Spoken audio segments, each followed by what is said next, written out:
नमस्कार, स्वागत है आपका टीवी 27 न्यूज में। आपके सामने हाजिर हूं मैं सोनाली ठाकुर। बुलेटिन की शुरुआत करेंगे और बताएंगे आपको आज प्रयागराज महाकुंभ का आगाज हो चुका है। 2025 का शुभारंभ महाकुंभ की हो चुकी है। 144 साल के बाद ये दुर्लभ शुभ संयोग बनता हुआ नजर आया जब आज पौष पूर्णिमा का स्नान, पहला शाही स्नान मकर संक्रांति के अवसर पर होगा और सीएम योगी ने इस दौरान बधाई भी दी है पूज्य संतन और साथ ही आपको बता दूं कि कल्प वासियों श्रद्धालुओं का स्वागत जबरदस्त तरीके से किया जा रहा है। और तस्वीर भी एक तरफ आपको हम दिखा रहे हैं जहां पर देखिए लगातार किस तरीके से भीड़ देखने को मिल रही है। और लगातार आपको बता दूं कि इसके लिए सीएम योगी जो है वो बधाई देते हुए नजर आए। और पहला जो शाही स्नान है वो मकर संक्रांति को होगा, लेकिन आज का दिन भी बेहद अहम माना जा रहा है और तमाम श्रद्धालु यहां पहुंच गए हैं।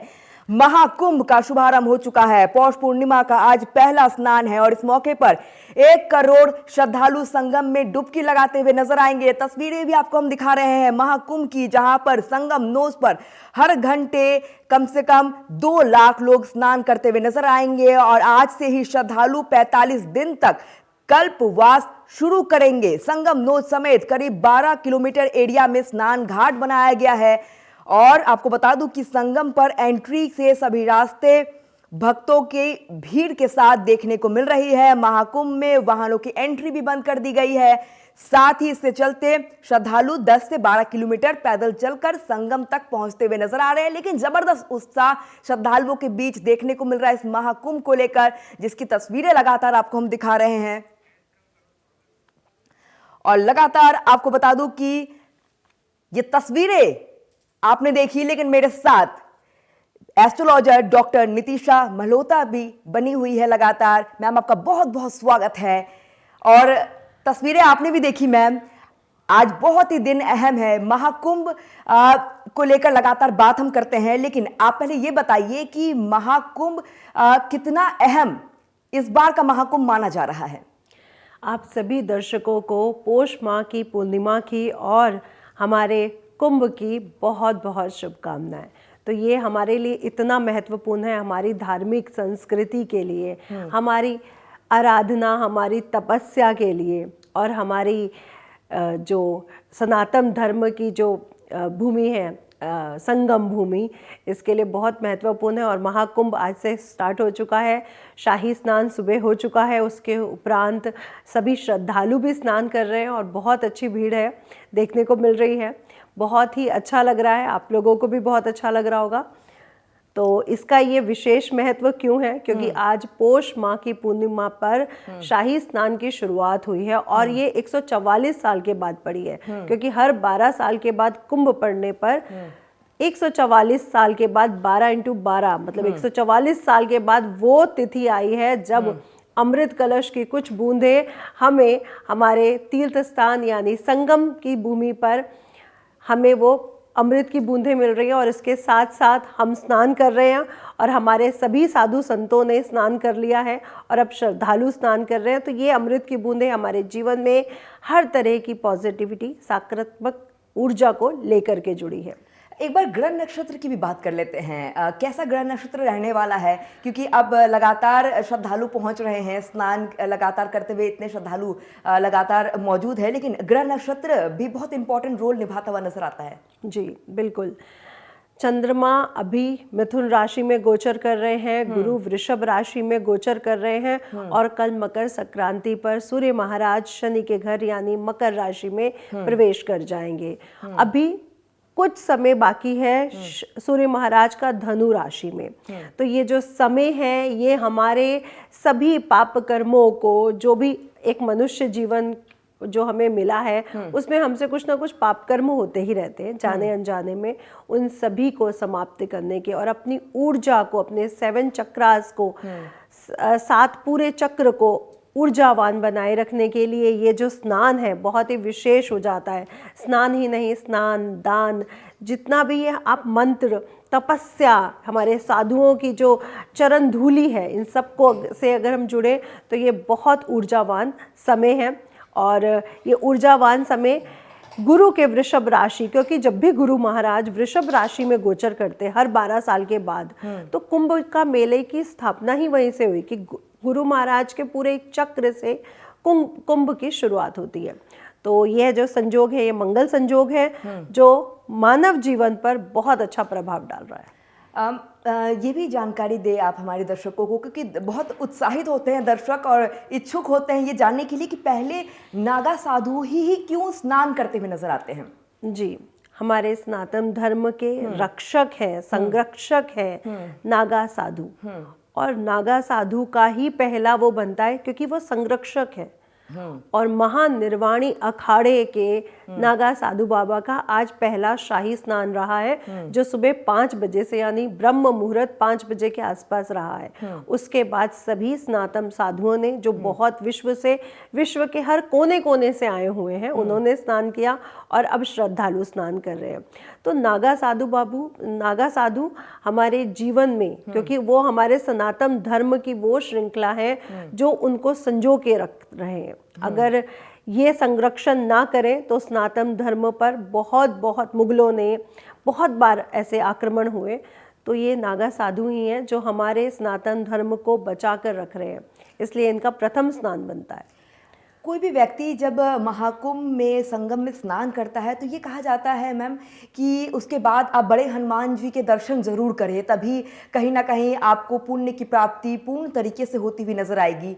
तो आप ये बताएं कि ऐसा क्यों कहा जाता है, मतलब कितना महत्व है इसका। जी, हमारे प्रयागराज की संगम तट भूमि पर एक मंदिर है जहाँ पे हनुमान जी लेटे हुए हैं, और ये इतना विशेष मंदिर है। कहा जाता है कि अगर आपने संगम स्नान किया और उसके उपरांत हनुमान जी के दर्शन नहीं किए तो आपके संगम स्नान का भी पूर्ण महत्व आपको नहीं मिल पाता। ये 20 फीट लंबी मूर्ति है और दक्षिणावर्ती होने के कारण बहुत ही ज़्यादा पावरफुल, ऊर्जावान हो जाती है। और ऐसी कथा के अनुसार हमें बताया गया है, हमारे जो कथाओं में मिलता है उल्लेख, कि जब सीता जी, राम जी और हनुमान जी अयोध्या लौट रहे थे तो उनको थोड़ी सी थकावट हुई हनुमान जी को। तो उन्होंने प्रार्थना की प्रभु से कि मैं थोड़ी देर विश्राम करना चाहता हूँ। तो सीता माता और राम जी के उस पर उन्होंने थोड़ी देर विश्राम किया संगम तट के किनारे। तो यहाँ पर उनकी लेटी हुई मूर्ति है, और आप हनुमान जी की लेटी हुई मूर्ति और ज़्यादा कहीं देखेंगे नहीं। बिल्कुल। और हाँ जी, और दक्षिणावर्ती है, ये इतनी ऊर्जावान है कि जब भी मुगल शासकों ने इस मंदिर को तोड़वाने की भी कोशिश करी तो ये अंदर और अंदर धंसती चली गई। अब ये 6 से 7 फीट अंदर धंसी हुई है और बहुत ही महत्वपूर्ण है, क्योंकि यहाँ पर जो भी श्रद्धालु जाते हैं उनकी मनोकामनाएं पूर्ण होती हैं। इसलिए ये मूर्ति, ये मंदिर बहुत चमत्कारिक है, क्योंकि श्रद्धालुओं की मनोकामनाएं पूर्ण हो रही हैं। मैम, जिस तरीके से इस बार महाकुंभ में देखने को मिला है, कहीं ना कहीं जो तस्वीरें निकल कर सामने आ रही है उससे कहीं ना कहीं लग रहा है जैसे सनातन धर्म की एकजुटता और उसकी तस्वीर निखर कर सामने आ रही है। जी, ये जो त्योहार है ये है ही सनातन धर्म की एकजुटता, धार्मिक उत्सव, हमारे संस्कृति को जोड़ता हुआ एक त्योहार। तो बिल्कुल हमारे श्रद्धालु, हमारे इतने बड़े बड़े साधु संत सभी एक ही भूमि पर आपको देखने को मिल रहे हैं। बहुत बड़े बड़े एक्टर्स पहुंच रहे हैं, बहुत बड़े बड़े न्यूज़ रिपोर्टर्स, मीडिया पूरा यहीं पर है, साधु महात्मा यहीं पर है, पूरे विश्व के बड़े बड़े नेता तक पहुंच रहे हैं। तो एक ही तट भूमि पर आपको सभी प्रकार के गरीब से गरीब और अमीर से अमीर लोग देखने को मिल रहे हैं। तो बिल्कुल ये एक संगम है, और ये संगम गंगा जी, यमुना जी और सरस्वती का नहीं है, ये मानव जीवन के कल्याण का संगम है, जहाँ पर हर प्रकार के आपको मानव देखने को मिल रहे हैं। 6 शाही स्नान होते हैं, उसको अमृत स्नान अब कहा जाता है। इन 6 शाही स्नान का अलग अलग महत्व है। जी, 6 शाही स्नान का अलग अलग महत्व कैसे है? जैसे आज है पौष माह की पूर्णिमा, 14 जनवरी को आएगी मकर संक्रांति, सूर्य मकर राशि में प्रवेश करेंगे, पिता और पुत्र का संगम होगा, तो ये भी मंगल संजोग बन रहा है। उसके बाद आएगी आपकी मौनी अमावस्या। मौनी अमावस्या को वैसे भी पितरों के साथ जुड़ा होने के कारण, महाकुंभ का मंगल संजोग बनने के कारण ये और भी ज्यादा पावरफुल हो जाएगा। इसके उपरांत आएगा गुप्त नवरात्रि में पड़ने वाला सबसे बड़ा साल का पर्व बसंत पंचमी 3 फरवरी को। तो बसंत पंचमी अपने आप में ही बहुत विशेष है। ज्ञान की, बुद्धि की देवी माँ सरस्वती का उद्गम दिवस। उसके उपरांत आएगी आपकी अगेन पूर्णमासी। पूर्णमासी माघ मास की बहुत ही ज़्यादा विशेष हो जाती है, इसलिए उसका विशेष महत्व है। 19 जनवरी को पड़ेगी। उसके उपरांत 26 फरवरी को आपका पड़ेगा महाशिवरात्रि। जो जितने भी नागा साधु हैं, जितने विश्व के जितने साधु, मठाधीश, जितने भी संत महात्मा लोग हैं, वो इस दिन का पूरे साल इंतजार करते हैं, क्योंकि ये जो रात है ये पूर्ण ऊर्जा को हमारे शरीर और हमारे दिमाग में संचरित करने वाली रात है। तो ये 6 विशेष शाही स्नान बहुत ही ज़्यादा पावरफुल है, मंगल संयोग के कारण, ग्रह नक्षत्र के कारण। जी ये आप जानकारी दें कि जिस तरीके से नागा साधु को हम देखते हैं, उनके शरीर पर जिस तरीके से हम राख मला हुआ देखते हैं, जिस तरीके से उसका मतलब कैसा असर होता है, ये बहुत उत्सुकता होती है लोगों को जानने में। क्या उन्हें ठंड नहीं लगती क्योंकि वो निर्वस्त्र होते हैं? क्या उन्हें ठंड नहीं लगती? गर्मी होती है तो क्या उन्हें गर्मी नहीं लगती?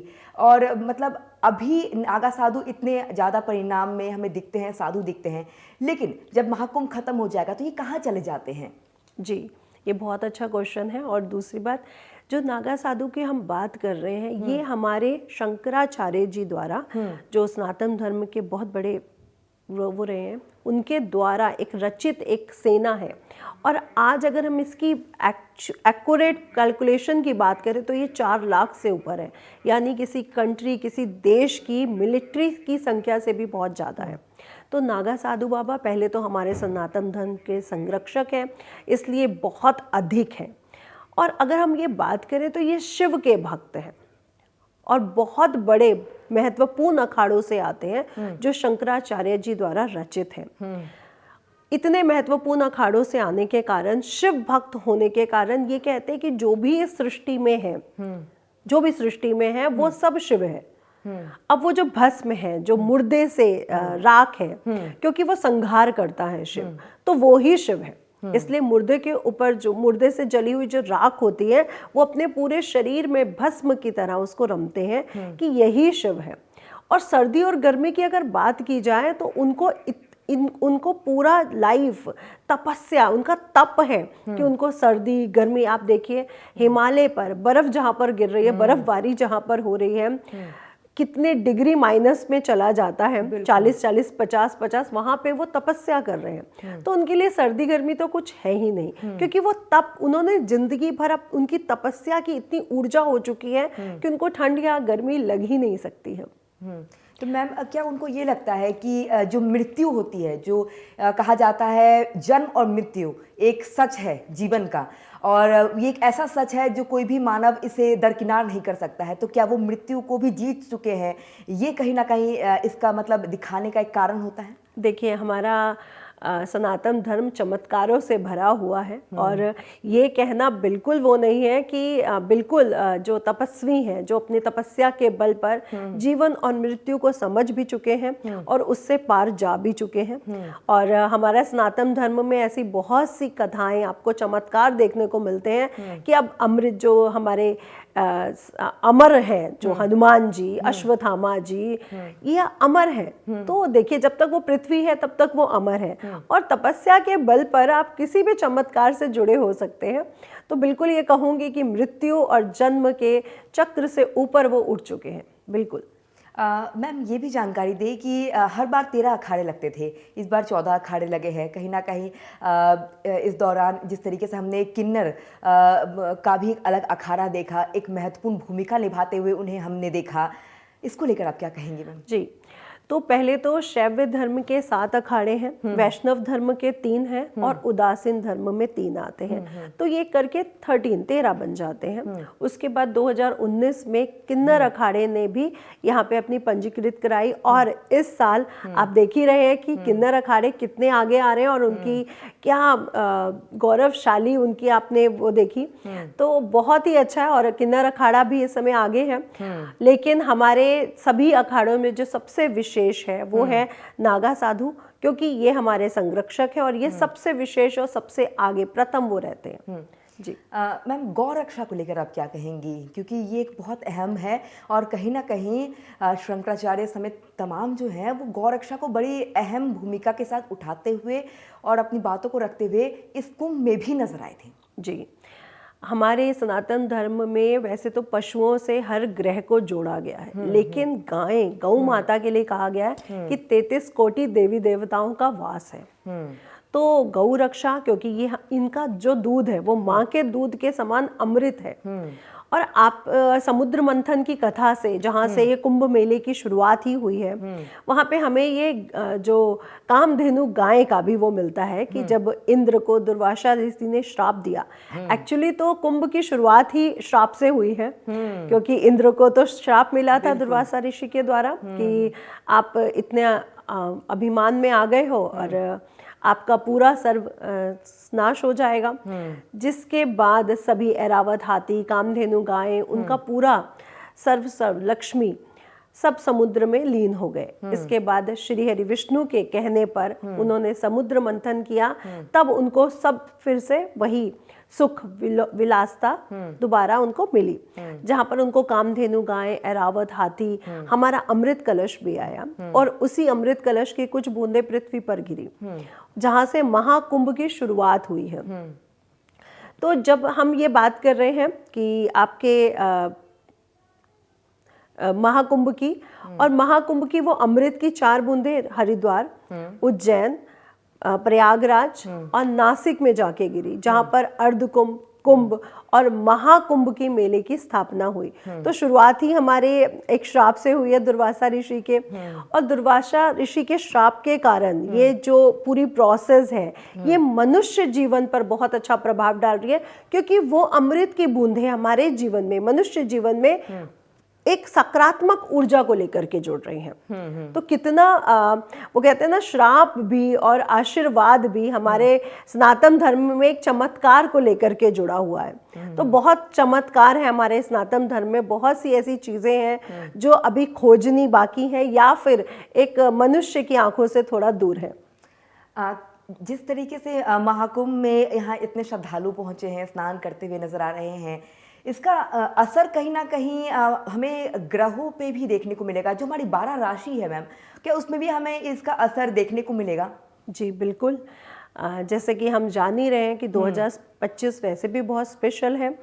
कुछ मंगल और कुछ अमंगल लेकर के आया है, और ग्रहों का ये संयोग देखिए कि गुरु महाराज वृषभ राशि में महाकुंभ की शुरुआत हुई है, उसके उपरांत वो मिथुन राशि में गोचर करेंगे, और इसी साल प्रॉस्पेरिटी के, गुरु ज्ञान के, नॉलेज के देवता गुरु एक साल जो एक ही राशि में रहते हैं, एक 2025 में वो 3 राशियों में गोचर कर रहे हैं। शुरुआत में आप देख रहे हैं वो वृषभ राशि में है, मध्य में वो मिथुन राशि में जाएंगे, और कुछ दिनों के लिए वो अपनी उच्च की राशि कर्क राशि में भी गोचर करेंगे।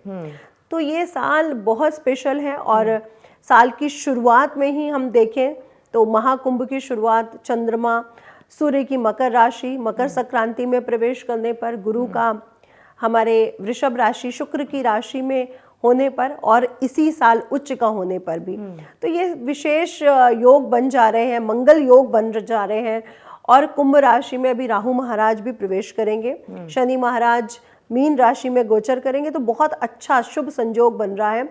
और आज तो वैदिति योग है, तो वैदिति योग वैसे भी बहुत पावरफुल हो गया। ये स्नान के लिए जितनी भी हमारी नकारात्मक ऊर्जा है आज के दिन हम रिलीज करते हैं, खत्म करते हैं, तो हमारा जीवन पॉजिटिव ऊर्जाओं से भर जाता है। वो कहते हैं ना, अगर आपको कुछ लाना है अपने जीवन में तो कुछ खाली करना पड़ेगा। तो ये जो स्नान हो रहा है, ये आप देख रहे हैं, ये सारी नकारात्मक ऊर्जा को वहीं पे छोड़ के एक पॉजिटिव ऊर्जा को के साथ जुड़ रहे हैं। आप श्रद्धालुओं के चेहरे पे कितनी मुस्कान देख रहे हैं, तो वो पॉजिटिव ऊर्जा दिख रही है उन श्रद्धालुओं के चेहरे पर। बिल्कुल, और पॉजिटिव ऊर्जा तो दिख ही रही है, उत्साहित भी देखिए कितने श्रद्धालु देखने को मिल रहे हैं। अलग ही महत्व है मैम अमृत स्नान का, और पौष पूर्णिमा के खास मौके पर इस अमृत स्नान का एक अलग ही महत्व होगा मैम। जी जी जी बताएं मैम।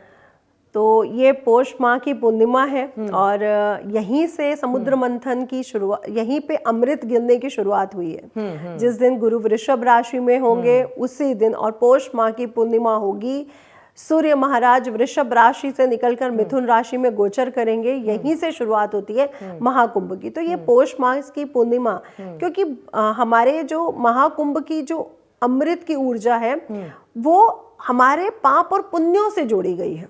हमारे जितनी भी निगेटिव एक्टिविटीज हैं, नकारात्मक कार्य हैं, उनको एक पाप को धोने से जुड़ी गई। कहा जाता है ना कि आप गंगा स्नान करके आइए, आपके पाप धुल जाते हैं, तो वहां से जुड़ी हुई है।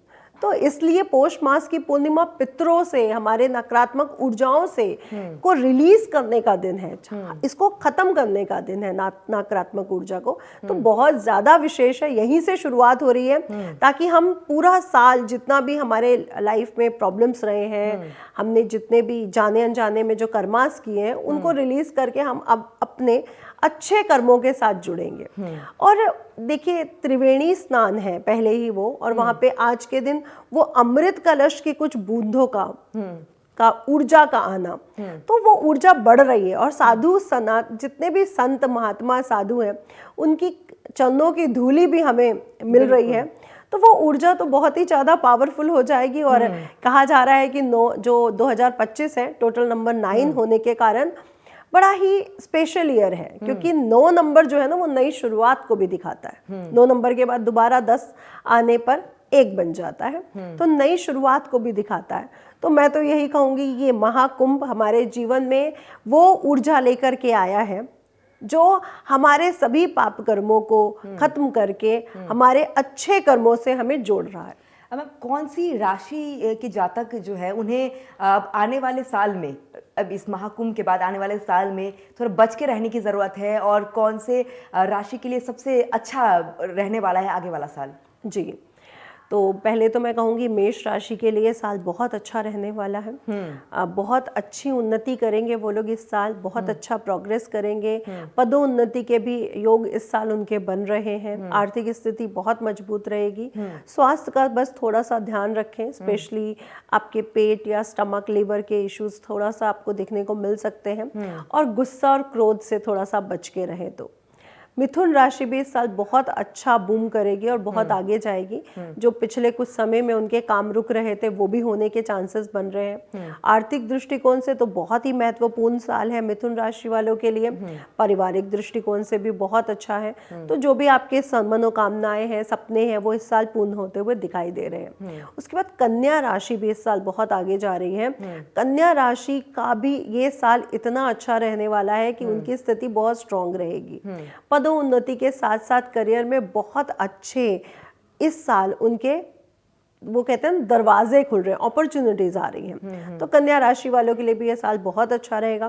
कर्क राशि में तो गुरु महाराज के कुछ दिन आने के कारण और ढैया भी समाप्त होने के कारण कर्क राशि भी ये साल वो काम कर पाएगी जो वो पिछले 2 से 2.5 साल में उनके जितने भी कार्य रुके थे वो सभी कार्य इस साल उनके पूर्ण होते हुए नजर आ रहे हैं। उसके उपरांत कुंभ राशि का भी ये साल बहुत अच्छा जाएगा। कुंभ राशि भी बहुत आगे रहने वाली है और इस साल शनि की कृपा होने के कारण आर्थिक दृष्टिकोण से बहुत अच्छी रहने वाली है।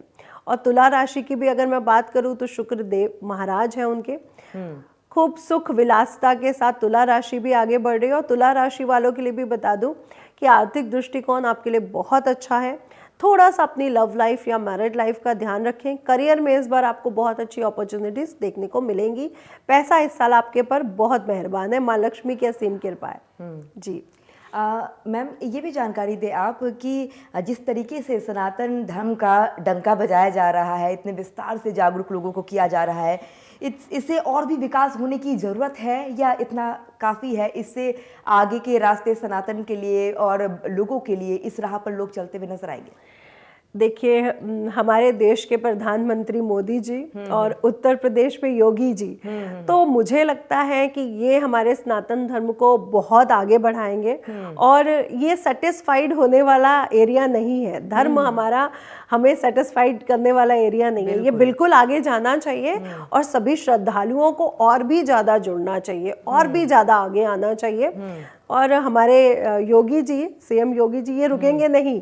आपने देखा है कि प्रयागराज में इस साल जो इन्होंने इंतजाम किए हैं वो वाकई ही बहुत काबिले तारीफ है। मैम, आपने और भी कुंभ देखे होंगे, पूर्व के कुंभ और इस कुंभ में किस तरीके से आपको अंतर दिख रहा है? देखिए, अंतर की बात बोलूं तो मुझे लग रहा है कि आप युवाओं को इस साल बहुत ज़्यादा देख रहे हैं। मंगल का साल है और आप देखेंगे कि इस साल 20, 25, 30, 35 साल के बहुत युवा लोग जुड़े हुए हैं। हमेशा आप लोग देखते हैं कि महाकुंभ एक एज के साथ जुड़ा होता था कि बुजुर्ग कहते थे कि महाकुंभ लग रहा है या कुंभ लग रहा है, हम जाएंगे, या अर्ध कुंभ लग रहा है। इस साल आप देखेंगे कि बहुत यूथ जुड़ा हुआ है। तो हमारा यूथ भी अब आगे बढ़ रहा है और वो सनातन धर्म के विशेषता को पहचान रहा है, हमारे संस्कारों में और ज़्यादा जुड़ रहा है। आप देखिए, अब इतने अच्छे हमें वो दिख रहे हैं जिसमें पूरा यूथ जुड़ा हुआ, बच्चे तक इतने ठंड में हमें दिख रहे हैं। तो यूथ इस साल काफ़ी अच्छा जुड़ा है। ये बहुत बड़ा चेंज है और ये बहुत पॉजिटिव चेंज है। और आगे वाले जो नया साल चल रहा है मैम, वहाँ जब जो नए बच्चे होंगे, जो बच्चे आएंगे, वो भी क्या ऐसे ही जुड़ते हुए नजर आएंगे? बिल्कुल, मैं तो यही कहूँगी कि बच्चे जुड़ेंगे और बहुत अच्छे से, क्योंकि देखिए हमारे साइंस क्या कहता है, विज्ञान कहता है गणित अलग है, मेडिकल विज्ञान अलग है, ये विज्ञान अलग है, वो विज्ञान अलग है। लेकिन हमारा सनातन धर्म क्या कहता है, इसी में ही ज्योतिष है, इसी में ही गणित है, इसी में ही मेडिकल है, आयुर्वेद है, इसी में ही सब है। तो ये जो हमारा सनातन धर्म है ना, ये सारे विज्ञानों को लेकर के जुड़ा हुआ है। तो बच्चे बिल्कुल आगे देखेंगे, अभी आपको देखेंगे पिक्चर्स में, अभी बच्चे दिख रहे हैं इतनी ठंड में। बिल्कुल। मैम, ये भी जानकारी दें आप हमारे दर्शकों को कि किस तरीके से ये स्नान करें, और स्नान करने के बाद आगे कैसे क्या प्रक्रिया करें जिससे उन्हें पूर्ण फल मिलता हुआ नजर आए, क्योंकि यहाँ पहुंचे तो बहुत श्रद्धालु हैं, लेकिन उनका पहुंचना भी सफल हो, उनका संगम में डुबकी लगाना भी सफल हो, ये भी बहुत जरूरी है मैम। जी, तो स्नान करते समय गंगा यमुना सरस्वती नमः का अगर आप जाप करते हैं, चैंटिंग करते हैं, तो आपके लिए बहुत अच्छा रहेगा। उसके उपरांत सूर्य देवता को जल देना बिल्कुल ना भूलें, क्योंकि सूर्य देवता जो हमें दिखने वाले एक ऐसे देवता हैं, सूर्य और चंद्रमा, जो आपको साक्षात आंखों से दिख रहे हैं और हमारे नवग्रहों के राजा भी हैं। और ये 2000 संवत जो 2082 आने वाला है, जो हमारा अभी मार्च में आ जाएगा, हमारा नया संवत, नया साल शुरू होगा, उसके राजा भी सूर्य हैं। तो मैं सभी बच्चों से, जो भी दर्शक इस सीरियल को देख रहे हैं, उनसे कहना चाहूंगी इस प्रोग्राम के जरिए कि आप लोग सूर्य देवता को जितना जल देंगे रेगुलर सुबह उठ के, उतना आपके जीवन में प्रकाश और ऊर्जा आएगी, उतना आप लोग आगे बढ़ोगे, आपको सफलता मिलेगी। आज इतना लोग डिप्रेशन में, एंजाइटी में क्यों है? क्योंकि लोगों ने सुबह उठकर जल देना छोड़ दिया है। तो सुबह उठ के जल जरूर दें। उसके उपरांत शिवलिंग पे जल जरूर चढ़ाएं। आप प्रयागराज की भूमि पर हैं, हनुमान जी के दर्शन करें, दान इत्यादि करें, मंत्र इत्यादि का जाप करें। यंत्र अगर आप एक्टिवेट करवाना चाहते हैं, चार्ज करना चाहते हैं, यंत्र चार्ज करें। तो ये जो आप जहां पर हैं उसकी पूर्ण ऊर्जा का लाभ उठाएं। और बच्चों से और बुजुर्गों से और युवाओं से सबसे यही कहना चाहूंगी, जिस मिट्टी पर हो आप, वहाँ पे मंत्रों का विशेष वो है, तो यहाँ पे मंत्रों की चैंटिंग करें। और जो लोग घर बैठे हुए हैं, नहीं जा पा रहे, बीमार हैं, बहुत बूढ़े हो चुके हैं या वृद्ध हैं, बहुत बच्चे हैं, वो लोग भी अपने घर पर अमृत कलश की ऊर्जा को कैसे ला सकते हैं, वो अपने गंगा जल से अपने स्नान कर सकते हैं। और अगेन अपने घर के बाथरूम में गुनगुने पानी से स्नान करते हुए गंगा जल मिलाकर ओम गंगा यमुना सरस्वती नमः का जाप करें और स्नान करें। और उसके उपरांत सूर्य देवता को जल दें, शिव मंदिर में जाएं, जल दें, दान इत्यादि करें, विष्णु जी के मंत्रों का जाप करें, ओम नमो भगवते वासुदेवाय नमः, गायत्री मंत्र पढ़ें। ऐसा करने से उनको भी पूर्ण फलों की प्राप्ति होगी, क्योंकि हमारे सनातन धर्म में भाव से की गई पूजा का भी विशेष महत्व है कि आप अगर नहीं पहुंच पा रहे हो, नहीं कर पा रहे हो, तो अगर आप भाव भी जोड़ते हो तो आपको पूर्ण फलों की प्राप्ति होती है। और जहाँ बड़े हनुमान जी का मंदिर है, तो वहाँ भी स्नान करने के बाद लोग पहुँचते हैं, तो वहाँ किस तरीके से पूजा अर्चना करें, क्या भगवान जी को अर्पित करें, और किस तरीके से अपनी मनोकामना, लोगों की मनोकामना पूरी हो सकती है, इसका भी एक बार जानकारी देते हैं। तो मैं तो कहूँगी 2025 है ही 9 नंबर यानी मंगल का साल, और इनके इष्ट ही हनुमान जी हैं। तो अगर आप लोग भी अपने 2025 को बहुत विशेष बनाना चाहते हैं और प्रयागराज की भूमि पर, संगम की भूमि पर अगर आप पहुंच ही चुके हैं तो यहाँ हनुमान जी के दर्शन करना बिल्कुल ना भूलें, क्योंकि यहाँ पे जो हनुमान जी है सच में चमत्कारिक मंदिर है, जहाँ पे हर श्रद्धालु की मनोकामना जरूर पूरी होती है। तो यहाँ जाएं और उनके सामने लाल फूल, गुड़, तुलसी की माला और राम नाम की अगर आप माला कर लेते हैं तो आपके हनुमान जी सभी कष्ट दूर करेंगे। वो कहते हैं ना, बुद्धिहीन तनु जान के सिमरो पवन कुमार, बल बुद्धि विद्या देहु मोहि, हरहु कलेश विकार। तो सभी प्रकार के आपकी दुविधाएं, कलेश आपके जीवन से दूर होता है, और सभी प्रकार की बुद्धि, विवेक, क्योंकि हमारे किए गए सारे कार्य ही हमारे बुद्धि और विवेक से जुड़े हुए हैं। मनुष्य को एक ही चीज तो बहुत स्पेशल मिली है जो और जीव जंतुओं से हमें विशेष बनाती है, वो है हमारी बुद्धि और विवेक। तो जब हनुमान जी की पूजा से हमें बुद्धि विवेक मिल रहा है तो इससे ज्यादा हमें क्या चाहिए। बिल्कुल जी। मैम, इस महाकुंभ से मुस्लिम को दूर रखा गया है। मतलब जब सरकारों से भी इस दौरान बातचीत की गई तब भी उनके तरफ से तमाम स्टेटमेंट आए हैं। आप इसको किस तरीके से देखते हैं? देखिए, मैं तो पहले मानव हूँ, और अगर सनातन धर्म की बात आती है तो मैं यहाँ पे बहुत कट्टर भी हूँ। तो मैं यही कहूँगी कि जो ऐसे तत्व हैं जो हमारे श्रद्धा पर, हमारी संस्कृति पर कुछ वो कर सकते हैं तो वो दूर ही रहें, और वैसे मानव हैं तो मानव अच्छे हैं। अदरवाइज अगर हमें हमारी संस्कृति से खेल रहे हैं या हमारे श्रद्धा के साथ खेल रहे हैं तो दूर रहना बहुत अच्छा है कि हमारी सरकार ने इस पर पूरा ध्यान रखा हुआ है।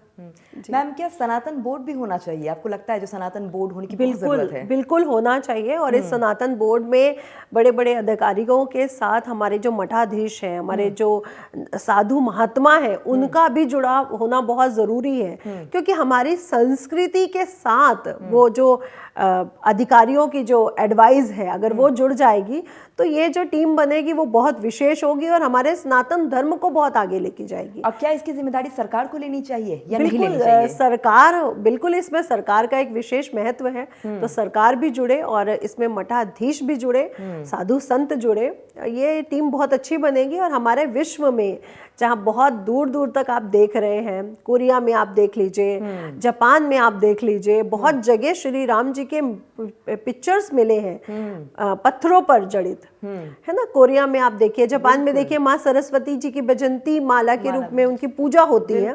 तो पूरे विश्व में सनातन धर्म है और पूरे विश्व में ये नागा साधु देखिए कहाँ से आते हैं, कहाँ चले जाते हैं, कैसे अपनी ऊर्जा को बिल्कुल संजो के रखते हैं, लोगों से मिलते नहीं हैं, कभी आपने इनको ट्रैवल करते नहीं देखा, कभी आपने इनके जुलूस कारें निकलती हुई नहीं देखी है, कहाँ से आ रहे हैं और कहाँ अपनी तपस्या में लीन हो जा रहे हैं। तभी मैंने आपसे पूछा ये कहाँ चले जाते हैं फिर, क्योंकि लोगों के मन में इतनी उत्सुकता होती है ना कि अभी इतने ज्यादा साधु संत और नागा साधु हमें दिख जाते हैं, लेकिन उसके बाद कहाँ चले गए महाकुंभ में, उसके बाद कहाँ चले जाते हैं? तो ये एक बहुत अहम सवाल लोगों के मन में हमेशा उठता रहता है। मैम जी, तो पहले तो मैं कहूँगी ये पूरे विश्व के कोने कोने से आए हैं, जहाँ पे नागा साधु सबसे ज़्यादा जो हमें महात्मा मिलते हैं वो विश्व हिमालय की चोटियों पर, सर्द चोटियों पर मिलते हैं। उसके बाद हरिद्वार, बनारस, नासिक, उज्जैन, तो जहाँ पे इनकी ये जो कर्म बूंदी है, जहाँ पे भूमि है, जहाँ पे अखाड़ों से ये जुड़े हुए हैं, ये वहीं रहते हैं और अपने आप को मानव जीवन से थोड़ा सा दूर रखते हैं, क्योंकि ये तप से बने, इनकी तपस्या ही ऊर्जा है सारी। तो ये मानव जीवन से दूर रहते हैं, लेकिन मानव जीवन के कल्याण में, हित में लगे रहते हैं। इसलिए जब इनको जरूरत होती है हमारे साथ जुड़ने की, विशेष कार्यक्रमों में ये जुड़ते हैं, अन्यथा ये अपनी ऊर्जा के साथ, अपनी तपस्या के साथ दूर रहते हैं। ज्योतिषाचार्य जी, आपने ये भी देखा होगा कि अब विदेश से भी लोग ज़्यादा जुड़ने लगे हैं, स्पिरिचुअल की तरफ आकर्षित होने लगे हैं। अगर मैं वृंदावन का जिक्र करूँ तो वहाँ भी और महाकुंभ में भी एक अलग व्यवस्था की गई है। वीआईपी लोगों के लिए अलग व्यवस्था है, उनके खाने पीने, उठने बैठने के लिए अलग कॉटेज बनाए गए हैं, एक अलग व्यवस्था है। मतलब अब विदेश में भी जो लोग हैं स्पिरिचुअल के तरफ, सिर्फ हमारे युवा नहीं, विदेश में भी लोग आकर्षित हो रहे हैं। देखिए, आप बड़े बड़े साइंटिस्ट की भी अगर आप उनकी भी रिसर्च के बारे में या उनकी भी अगर आप वो पढ़ते हैं ना, तो उसमें भी हमारे लिए कहा गया है कि मैंने गीता पढ़ी, मैंने ये ग्रंथ पढ़ा, मैंने ये पुराण पढ़ा। आप औषधि या फिर जो फेशियल जो आजकल ट्रीटमेंट्स हो रहे हैं, ऑपरेशंस हो रहे हैं जो फेशियल से रिलेटेड, आप उसमें भी देखिए कि हमारे सनातन धर्म में ये शुरुआत से होते थे, हजारों लाखों साल पहले भी हो रहे हैं। जहाँ पे हमें एक उल्लेख मिलता है कि जो असुरों के जो गुरु हैं शुक्राचार्य जी, वो असुरों को जीवित कर देते थे। अगर उनका फेशियल कुछ टूट गया है, कान कट गया है, तो वो दोबारा उनको लगा देते थे।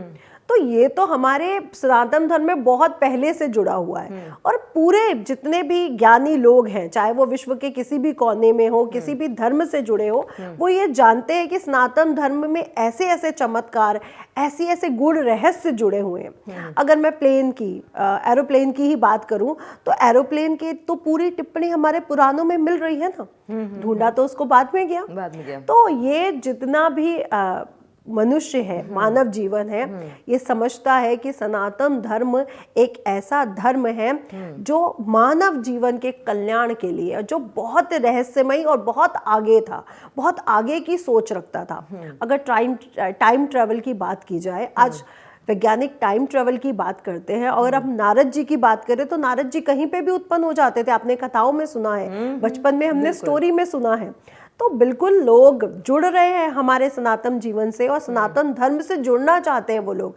इसलिए आज हम लोग देखते हैं मथुरा, वृंदावन में और इलाहाबाद में जो भीड़ लग रही है प्रयागराज की संगम की भूमि पर, वो क्यों लग रही है? क्योंकि वो इसकी विशेषताओं को पहचान रहे हैं। पहले योग की हम बात करें तो लोग योग नहीं करते थे, बाहर से लोगों ने योगा करना शुरू किया, तो आज भारतवर्ष में भी सब योगा कर रहे हैं। ये कहाँ से आया? ये गया तो यहीं से था। बिल्कुल। लेकिन पहचानने की बात है कि हमारे पास थी तो हमने उसको पहचाना नहीं, दूर से हमें दिखी तो हमने उसको बहुत विशेष समझा। बिल्कुल। अब मैम, अगर अभी कोई त्याग तपस्या अगर करते हैं, जो साधु करते हैं, तो उन्हें किस तरीके की फल की प्राप्ति होती है? मतलब कितना विशेष ये होता है? देखिए, हमारा जो बॉडी है ये 5 तत्वों से और 7 चक्रास से बनी है। ईड़ा, पिंगला और सुषुप्ना नाड़ी से बनी है। यहाँ पे जो ईड़ा नाड़ी है और सुषुप्ना नाड़ी और जो पिंगला नाड़ी है, ये सूर्य चंद्रमा की पूरी एक्टिविटीज को दिखाता है। जब हम लोग तपस्या करते हैं तो हमारे 7 चक्रास एक्टिवेट होते हैं, और ये जो 7 चक्रास हैं हमारे मूलाधार से शुरू करके ये पूरे अलाइन हैं यूनिवर्स के साथ। लोग कहते हैं कि हमने राधा जी को देखा, हमने कृष्ण जी को देखा, हमारे जीवन में ये चमत्कार हुए। हम जो मैनिफेस्ट करते हैं, आजकल देखिए लोगों के बीच में मैनिफेस्टेशन का बहुत वो फैली हुई है ना, मैनिफेस्टेशन। क्यों? क्योंकि जब हम मैनिफेस्टेशन करते हैं तो हम सीधा सीधा अपने 7 चक्रा को इंक्लाइन कर रहे हैं यूनिवर्स के साथ। प्रार्थना, पहले हम लोग कहते थे शुक्र करो, भगवान को धन्यवाद दो, प्रार्थना करो। अब लोग क्या कहते हैं? मैनिफेस्ट करो। बात तो वही है कि हम प्रार्थना कर रहे हैं, थैंक यू भगवान जी, आपने मुझे ये दिया, एक अच्छा परिवार दिया, आज आपने मुझे पैसा दिया, आपने मुझे जॉब दी, थैंक यू। तो आज उसको लोग कह रहे हैं मैनिफेस्ट। तो ये जो ऊर्जाएं हैं, ये जो तपस्या है, ये जो मंत्र की जो ऊर्जा है, ये जो यंत्र की ऊर्जा है, ये हमारे 7 चक्रास को एक्टिवेट कर देता है, जिससे हम एनक्लाइन होते हैं उस दैवीय शक्ति से जिसने हमें भेजा है यहाँ। तो ये तपस्या का बहुत विशेष महत्व है। और मैं तो आप लोगों से भी कहूंगी कि वो तो तप करके, वो तो बहुत कठिन तप करते हैं, इसलिए उनकी ऊर्जा बहुत ज़्यादा पावरफुल हो जाती है।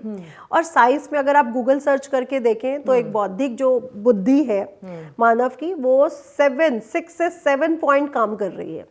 100% अगर चीज आपको दी है और वो 6 से 7% काम कर रही है, तो वो जो 94% है वो कहाँ है? उसको क्यों नहीं यूज किया जा रहा? बड़े बड़े वैज्ञानिकों की भी 13 पॉइंट तब कुछ गया है, लेकिन बड़े बड़े सिद्ध पुरुषों की, तपस्वियों की इससे भी ऊपर गई है। तो इसका मतलब मानव जो प्रभु हैं, जो परमात्मा है, वो अलौकिक शक्ति ने हमें बहुत कुछ दिया है, बस हम अपनी ऊर्जाओं को पहचान नहीं पा रहे। और वो तपस्वी वही ऊर्जाओं को तप के द्वारा पहचान कर उन तप के द्वारा आत्मा को परमात्मा में लीन कर देते हैं। मैम, अन्य साधु और नागा साधुओं की क्या परंपरा सब सेम होती है इस महाकुंभ के दौरान? देखिए, मैं कहूँगी नागा साधु जितने भी हैं उनकी तपस्या बहुत कठिन है, बहुत कठिन है। इसीलिए वो मानव जीवन से थोड़ा सा दूर रहते हैं, लेकिन मानव कल्याण के लिए लगे रहते हैं। वैसे तो सभी साधु जो हैं वो कठिन तपस्या ही करते हैं, लेकिन नागा साधु वो बहुत बड़ी एक्टिविटीज से जुड़े होते हैं। यानी वो अपने शारीरिक श्रम को भी बहुत स्ट्रांग रखते हैं। वो ऐसा नहीं कि वो आपको कमजोर दिखेंगे, वो शारीरिक बल भी है उनमें, क्योंकि शंकराचार्य जी ने इनको बनाया ही इसलिए था कि जब हम शास्त्रों से, पुराणों से नहीं लड़ पाएंगे, हमें युद्ध करने की जरूरत पड़ेगी, तो आप पे युद्ध सेना बल भी होना चाहिए। तो ये जो नागा साधु हैं, ये पूरे तंत्र विज्ञान से जुड़े। तंत्र विज्ञान होता है जो हमारे शरीर के विज्ञान से, बॉडी के विज्ञान से जुड़ा हो। तो ये बहुत पावरफुल है, फिजिकली भी, मेंटली भी, और तपस्या की ऊर्जा से भी। बिल्कुल। इसे महाकुंभ क्यों कहा जाता है? क्योंकि और भी कुंभ होते हैं, 2013 में भी हुआ, 2019 में भी हुआ। महाकुंभ ये वर्ड से क्यों संबोधित किया गया? जी, देखिए, गुरु 12 साल में पृथ्वी का एक चक्र पूरा करता है, यानी वो जो 12 राशियों का एक चक्र है वो पूरा कर देता है। ठीक है। जब वो पूरे 12 साल के बाद वृषभ राशि में आता है तो कुंभ मेला लगता है।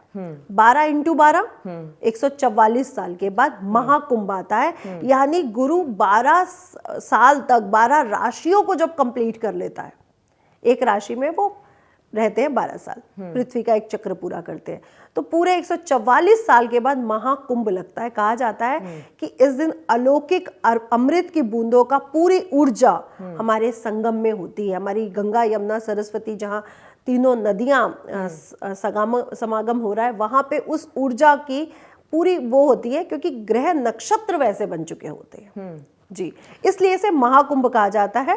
12 × 12 144 होने पर महाकुंभ लगता है।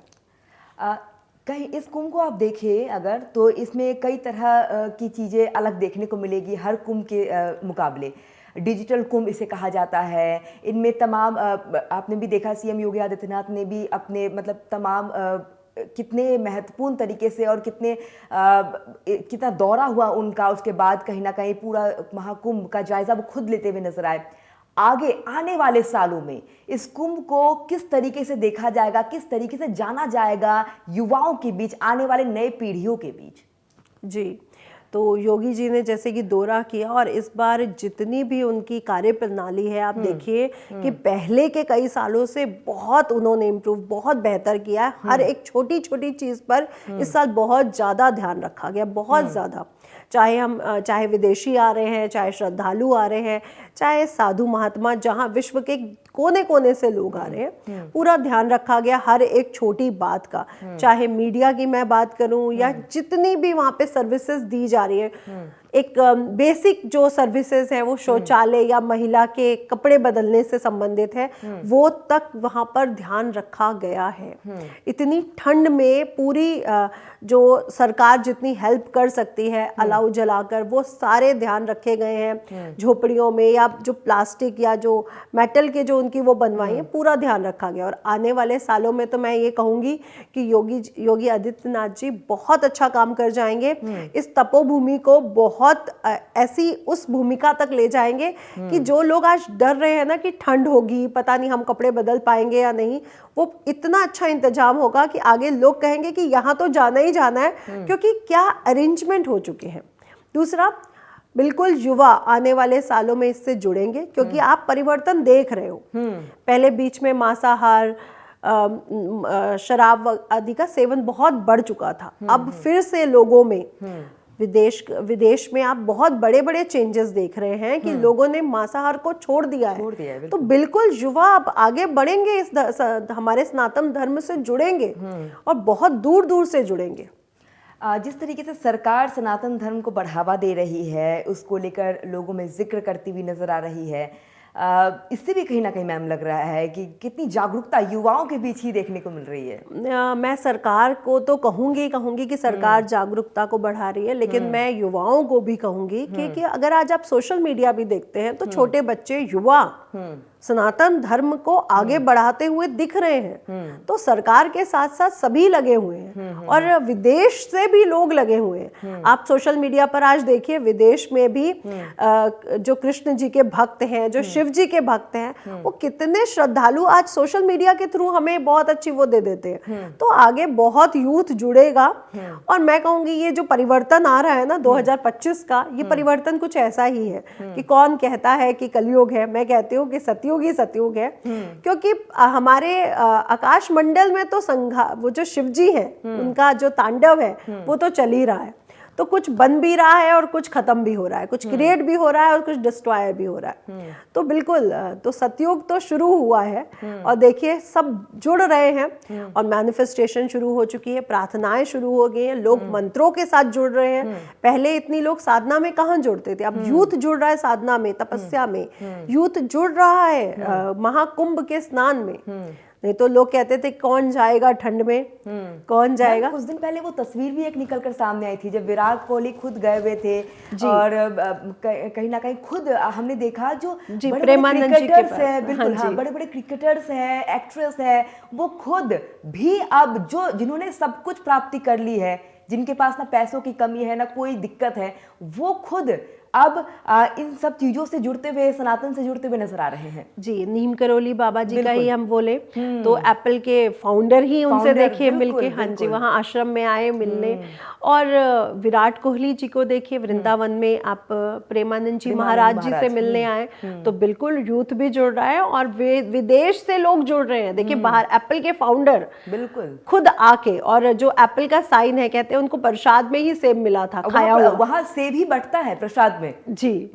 और वो खाया हुआ सेब, और हम एप्पल का अगर पिक्चर देखते हैं तो वो खाया हुआ सेब ही आपको दिखता है। बिल्कुल। तो बिल्कुल आज बहुत युवा एक्टर्स, बहुत बड़े बड़े अभिनेता, बहुत बड़े बड़े क्रिकेटर, खिलाड़ी, सभी दुनिया से, जगत से, हर एक फील्ड से लोग जुड़ रहे हैं। आप देखेंगे कि राजनीति में भी इस साल बहुत यूथ जुड़ेगा, क्योंकि सनातन धर्म में के साथ साथ अब वो सरकार में भी जो बदलाव लाने चाहिए, जो पॉजिटिव चेंज आने चाहिए, वो भी चेंज लाने के लिए आतुर है अब हमारा युवा। बिल्कुल जी। और कहीं ना कहीं आतुरता तो देखने को मिल ही रही है युवाओं में, कहीं ना कहीं सनातन धर्म को लेकर, लेकिन एक अलग उत्साह इस महाकुंभ में भी नजर आ रहा है। अच्छा, अगर मैं 6 शाही स्नान, अमृत स्नान की बात करूं तो इसमें से कौन सा बहुत महत्वपूर्ण है जिसमें स्नान आपको करना ही चाहिए और करें तो आपको पूर्ण फल की प्राप्ति होगी?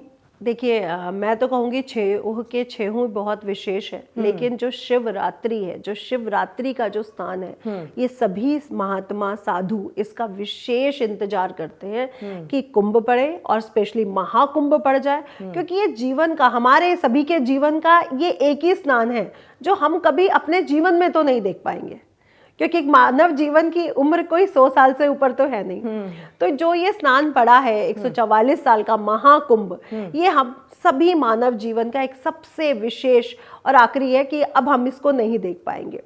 तो 6 के 6 ही बहुत विशेष है, लेकिन जो शिवरात्रि का स्नान है वो अपने आप में बहुत पावरफुल हो जाता है, क्योंकि जितना भी आप तंत्र, मंत्र, यंत्र को देखते हैं वो शिव जी से ही तो उत्पन्न हुआ है, उसके तो गुरु ही शिव जी हैं।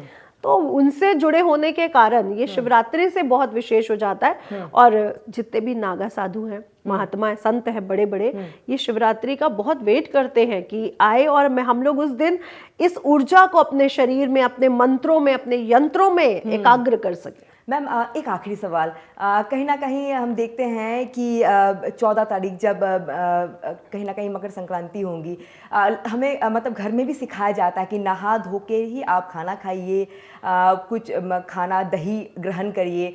इस बार मकर संक्रांति के दिन जब स्नान करते हुए लोग नजर आएंगे तो किस तरीके से पूजा अर्चना करनी चाहिए, क्या उस दिन क्या खान पान रखना चाहिए?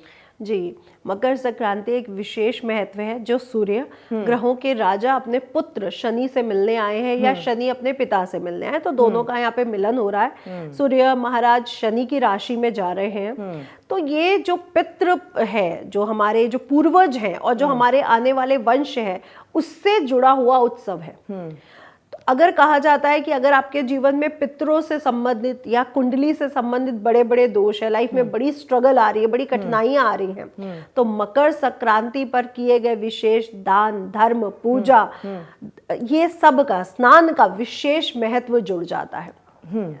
और कहा जाता है कि इस दिन स्नान, दान, मंत्र इत्यादि करने से हमारी 3 आने वाली पीढ़ियां और 3 पीछे के जो पूर्वज हैं वो तक प्रसन्न होते हैं और 3 आने वाली पीढ़ियों को उनका धर्म कर्म देखने को मिलता है। अच्छा, कहा ये भी जाता है कि मकर संक्रांति पे आप चावल का दान करिए। जी, आप क्या कहेंगी इस पे? जी, चावल का दान तो करें। देखिए हमारे मकर संक्रांति पे क्योंकि शाकंभरी देवी का भी उद्गम दिवस है। शाकंभरी देवी अनाज की देवी है जो 14 जनवरी को ही होता है। तो अनाज, जितना भी अनाज है, गेहूं जो सूर्य से जुड़ा है, चंद्रमा से जुड़ा जो चावल है, काले उड़द की दाल, आप खिचड़ी बहुत बटती हुई देखती हैं, जो शनि से जुड़ा हुआ, और शाकंभरी देवी, क्योंकि तिल, हाँ जी, काले तिल जो शनि से जुड़े हैं। शाकंभरी देवी जो है वो पूरे अनाज की देवी है। जितने भी वेजिटेबल्स है, औषधि है, जितना भी पृथ्वी से उपज होने वाली जितनी भी चीजें हैं, साग सब्जियां आप देख रहे हैं, ये सब शाकंभरी देवी के अंडर में आता है और ये उसी के अधिष्ठात्री देवी हैं। तो इनसे जुड़े होने के कारण आप सभी चीजों का दान देखेंगे। कल आप देखेंगे खिचड़ी बट रही होगी सभी सड़कों पर, चाय मिलेगी। तो ये सब शनि, सूर्य, चंद्रमा, नवग्रहों से संबंधित चीजों का दान किया जाता है। सूर्य का दान हमारी आत्मा को एक करने में होता है कि हमारी आत्मा परमात्मा से मिल पाए, हमारे जीवन में नेम फेम आए, हमारा नाम आगे बढ़े, हमारे जितने भी रुके हुए कार्य हैं वो पूर्ण हो, हमारे पितृ हमसे प्रसन्न हो। चंद्रमा का दान यानी चावल का दान हमारे मन की ऊर्जा से किया जाता है, क्योंकि बुद्धि से भी बड़ा मन है। बिल्कुल। अब लोग जानते हैं कि सुबह उठ के जल देना चाहिए या सुबह उठ के हमें मॉर्निंग वॉक पे जाना चाहिए, लेकिन कितने लोग जाते हैं? क्योंकि मन पर कंट्रोल नहीं है, जाते नहीं, लेकिन जानते सब है। दुनिया जानती है कि हमें मॉर्निंग वॉक पे जाना, योगा करना चाहिए, कोई भी स्पिरिचुअल एक्टिविटीज करनी चाहिए, पर करते कितने लोग हैं? हालांकि अब लोग जुड़ने की कोशिश कर रहे हैं जी। 80% लोग कहेंगे हम सुबह उठ नहीं पाते, हम मॉर्निंग वॉक नहीं जा पाते, हम दिन में टाइम नहीं मिलता, जाना चाहते हैं। तो हमारी जो मन है ना वो बुद्धि से भी बड़ा है, और कृष्ण जी ने गीता में यही समझाया है कि अगर अपने मन को कंट्रोल कर लिया तो बुद्धि में तो आपके पास सभी कुछ है, सारी क्वालिटीज हैं, पर मन को कंट्रोल करना है। तो चंद्रमा का दान, शिव जो चावल दान होता है, चाय जो बटेगी, दूध होता है उसमें, तो चंद्रमा के दान से हम अपने मन को एकाग्र करते हैं। बिल्कुल, आप भी ये सब चीज़ों का दान करिए। और बहुत बहुत शुक्रिया ज्योतिषाचार्य जी। डॉक्टर नीतिशा मल्होत्रा मेरे साथ लगातार बनी हुई थी, तमाम जानकारी आपने दी हमारे दर्शकों को, तमाम जानकारी के साथ आपने सही राह भी दिखाया किस तरीके से आगे चलना चाहिए। आपका बहुत बहुत शुक्रिया मेरे साथ जुड़ने के लिए, तमाम जानकारी साझा करने के लिए। फिलहाल इस खास पेशकश में इतना ही। तमाम बड़ी खबरों के लिए आप देखते रहिए TV 27 न्यूज़। नमस्कार।